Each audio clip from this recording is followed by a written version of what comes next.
नमस्कार दोस्तों, स्वागत है आपका हमारी एक और नई वीडियो में। दोस्तों आज लेकर आए हैं चाणक्य नीति का 13वां अध्याय। तो चलिए शुरू करते हैं। आचार्य चाणक्य अच्छे कर्म का जीवन में महत्व बताते हुए कहते हैं, यदि एक व्यक्ति अच्छे कर्म करता है और कुछ चढ़ ही जिए तब भी उसका जीवन सार्थक माना जाएगा।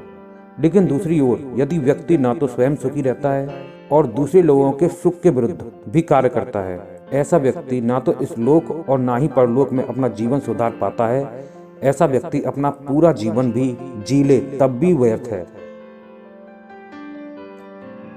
आचार्य चाणक्य कहते हैं, जो भूतकाल में हो गया सो हो गया, उसके बारे में बार बार सोचकर परेशान मत हो और ना ही भविष्य में जो होगा उसके बारे में सोचो। समझदार लोग हमेशा जो वर्तमान में सामने समस्या है उसे सुलझाने की कोशिश करते हैं। आचार्य चाणक्य कहते हैं, देवता, सज्जन और पिता, अच्छे स्वभाव से विद्वान व्यक्ति, मीठी बोली से और भाई बंधु और बिरादरी वाले स्वागत सत्कार और खान पान से प्रसन्न होते हैं। महापुरुष भी विचित्र होते हैं, धन को एक तिनके की तरह मानते हैं और जैसे जैसे धन और संपत्ति बढ़ती जाती है उसके बोझ से और विनम्र होते जाते हैं। इस संसार में सभी दुखों का कारण प्रेम और मोह है। जिससे प्रेम होता है उसी से भय भी होता है। अतः आचार्य सलाह देते हैं, स्नेह बंधनों को तोड़कर सुख और शांति पूर्वक जीवन जीना चाहिए। चाणक्य कहते हैं, ऐसा व्यक्ति जो हमेशा भविष्य में आने वाली विपत्ति के लिए सजग रहता है और उचित कार्य करता है, जिसकी बुद्धि मुसीबत के समय भी बहुत तेजी से चलती है, वह हमेशा सुखी रहता है। और इसके विपरीत जो व्यक्ति केवल भाग्य पर ही निर्भर रहता है, कोई कार्य नहीं करता, उसका नाश निश्चित है। आचार्य चाणक्य राजा और प्रजा के स्वभाव में संबंध बताते हुए कहते हैं, जिस देश का राजा धार्मिक होता है वहां की प्रजा भी धार्मिक होती है। यदि राजा पापी होता है तो प्रजा भी पापी होती है।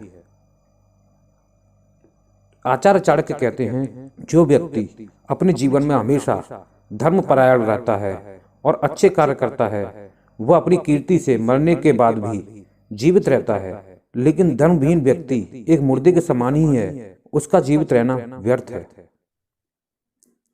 आचार्य चाणक्य कहते हैं, जो व्यक्ति अपने जीवन में धर्म, अर्थ यानी कि धन, काम और मोक्ष इनमें से किसी को भी प्राप्त नहीं कर पाता, उसका जीवन बकरी के गले में निकले स्तन के समान होता है, जो किसी भी काम का नहीं है। आचार्य चाणक्य दुष्ट के एक अवगुण की व्याख्या करते हुए कहते हैं, दुष्ट हमेशा दूसरे की प्रगति से ईर्ष्या की अग्नि में जलता रहता है। खुद तो प्रगति नहीं कर सकता, इसलिए निंदा करने लगता है। आचार्य चाणक्य कहते हैं, विषय विकारों में मन लगाना बंधन है और इनसे मन को हटा लेना मोक्ष, अर्थात यह मन ही बंधन और मोक्ष देने वाला है। इसलिए हमें संसार के विषम तर्क वितर्क, गुण दोष, बुराई भलाई से मुक्त हो जाना चाहिए।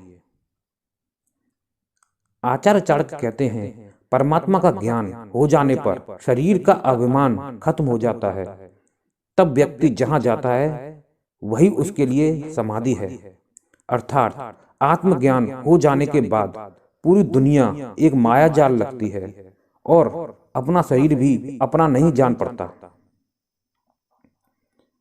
इस संसार में किस व्यक्ति को संसार के सभी सुख मिले हैं, अतः मनुष्य को जितना मिला है उसी में संतुष्ट हो जाना चाहिए। जैसे 1000 गायों के झुंड में भी बछड़ा अपनी मां के पास ही जाता है, ऐसे ही मनुष्य के द्वारा किए गए कर्म उसके पीछे पीछे आते हैं। व्यक्ति अपना भविष्य वर्तमान के कर्मों से निर्माण करता है। जिस मनुष्य का मन स्थिर नहीं रहता उसे कहीं भी सुख नहीं। लोगों के बीच में रहने पर इनका साथ जलाता है और वन में रहने पर अकेलापन।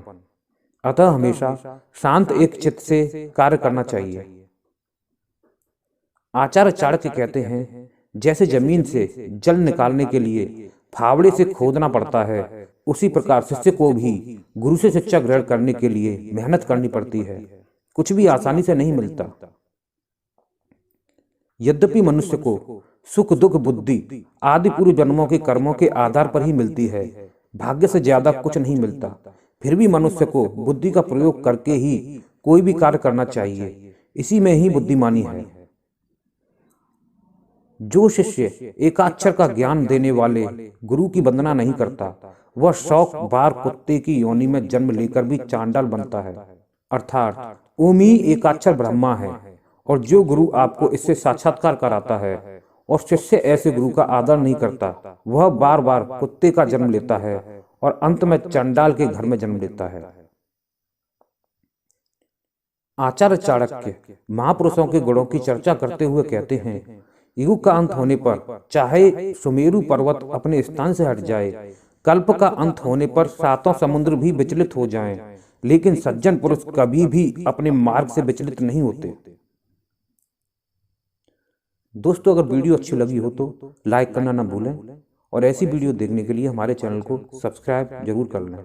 धन्यवाद।